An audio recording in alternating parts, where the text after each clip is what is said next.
Hi, and welcome to Integrative Wisdom. Verna Fisher. This week we are exploring grief.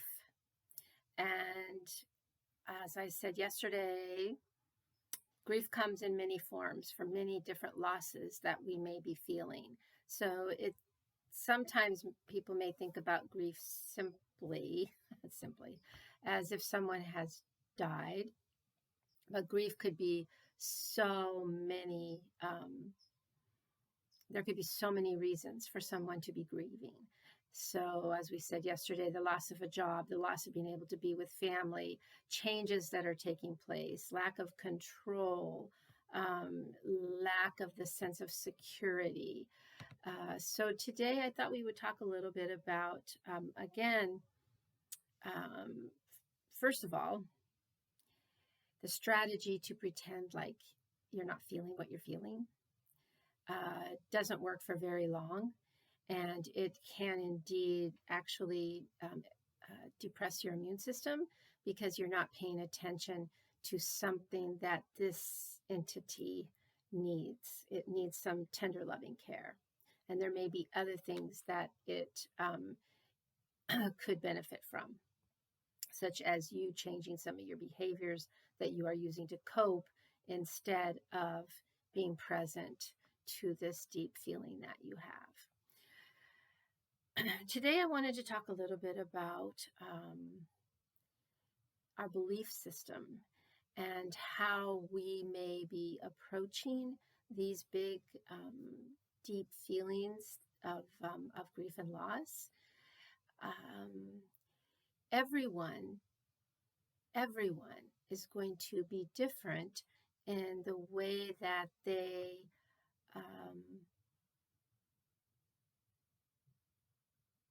codify what has happened to them or to their loved ones.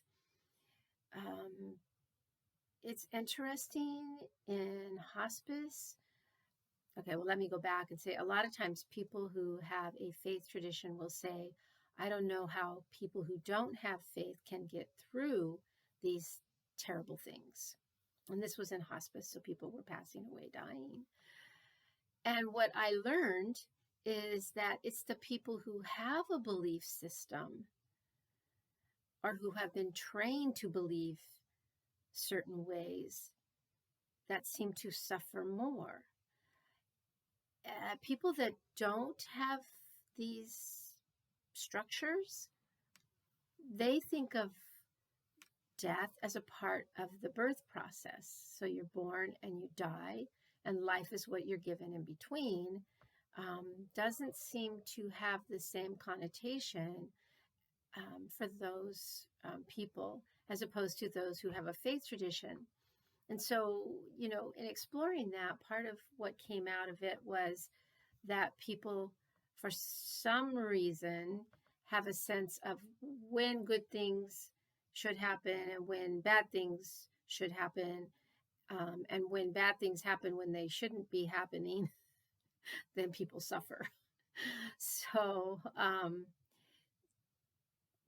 one of the things people might say is, how could this happen? I followed all the rules. I did all the things that I was told that would be the right way to live and that God would bless me by this, things of that nature, right? And so then people suffer. So for today, if you can, take some time to explore what it is that you do believe about this process, if it's someone who has died, or if it's a process where someone has lost their job, or that they are suffering in some way, that, the loss of security. And so questioning faith.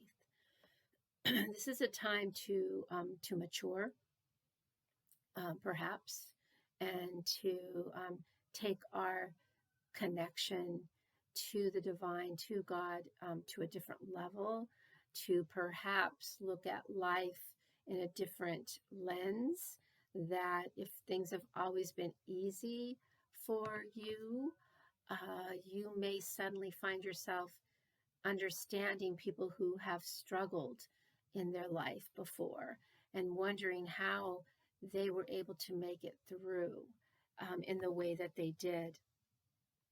Also, to sit with the emotions that you might be feeling and to identify that sadness and that deep grief, to see if there are other emotions that are attached to it, such as anger, guilt, blame that may be finding their way, whether or not it's time to explore those a little bit and to see if perhaps the belief system about the world and the way that it works is being challenged, and that you may be called upon to find a different story that will suit these feelings that you're having a little bit better. And tomorrow, I think we're going to talk a little bit about resilience and what we do with things that happen to us, how we face them, how we are able to handle or to cope or to gently minister to these deep feelings that we have. And that's tomorrow. So hopefully, you will take some time to ponder today and to see where you're at in this place of belief and making sense of these things that may be happening, if not to you, to someone you care about. And bottom line is, we are feeling these things, and so to be gentle with myself, to be gentle with those that I care about, and then to perhaps take those steps to begin to examine. It could lead to resiliency down the road a little bit. All right, thanks a lot, guys. Talk to you tomorrow.